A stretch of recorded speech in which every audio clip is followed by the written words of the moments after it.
Hello everyone, this is Rasmus, and I have some stuff to show you.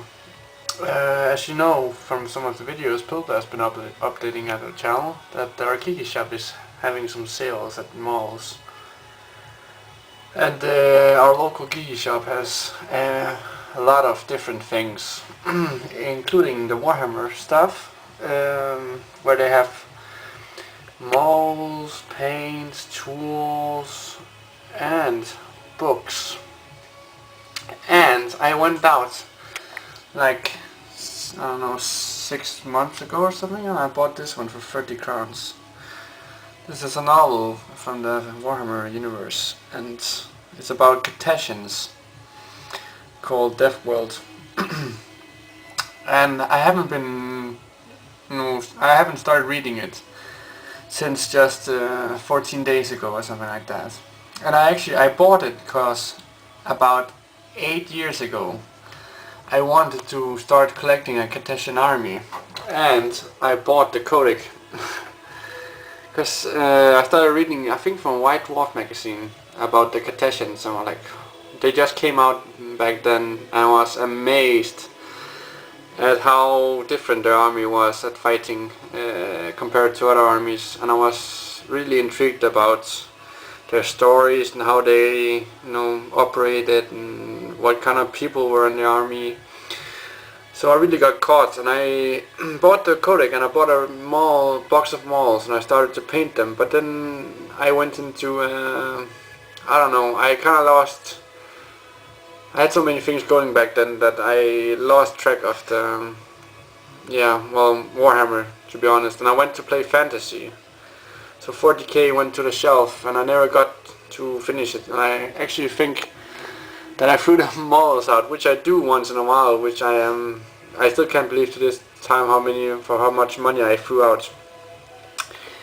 Anyway, I bought the codex, and I remember I was very psyched about this army, but I didn't know anyone playing 40k, only fantasy. So I went to play fantasy, and I forgot about these. But then in the Gigi shop I noticed that they had some sales, about like 30 crowns for a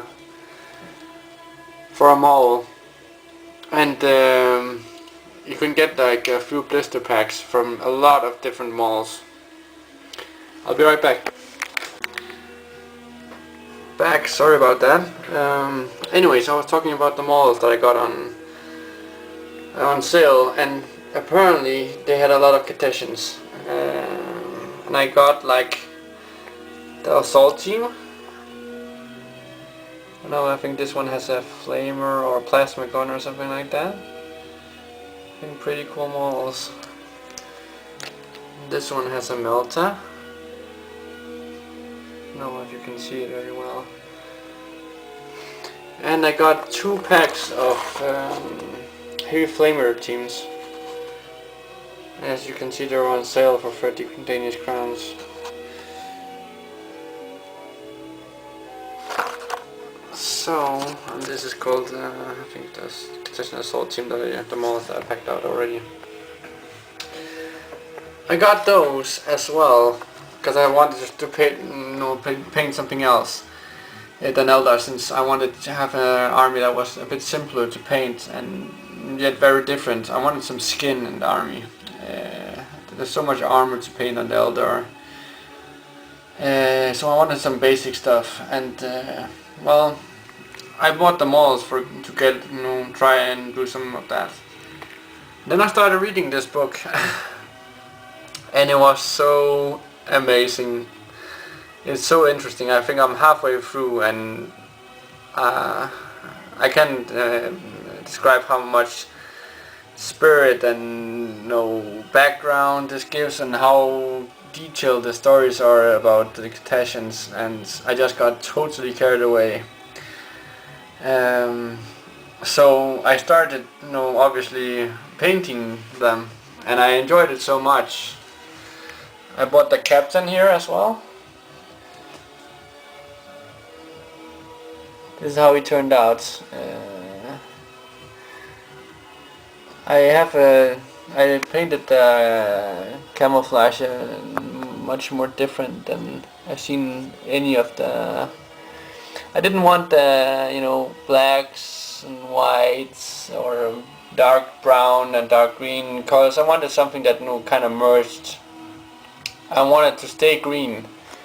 So this is how the camouflage came out, and I'll be painting the uniform dresses like this on all of my Cartesians.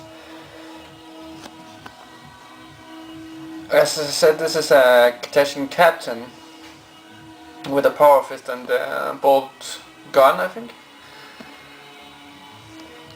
And this was the first skin in a long time that I painted. And I made the skin I painted so I tried to make it to look as tanned and sweaty as possible. I actually highlighted in many layers. No, I don't know if it's layers called, but I had many. I think it's layering. I had many layers of skin colors, and I mixed a lot of skin colors to get a big variation. But then he turned out to be way too pale. I think I highlighted and toned him up way too much.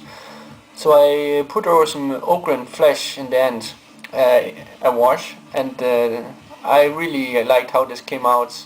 I think it really brings out it tones down the muscles so it looks like he's tanned a lot, and he's kind of sweaty. The ink makes him kind of glimmery, which I really like. And again, I didn't paint the eyes because I never paint the eyes on any of my models really. I think 9 out of 10 times they go horribly wrong. It looks like he's cross-eyed or whatever, and rarely, very rarely, I think people can make eyes look good. So I just paint them, ink them a bit up, and try to make the skin look as natural as possible.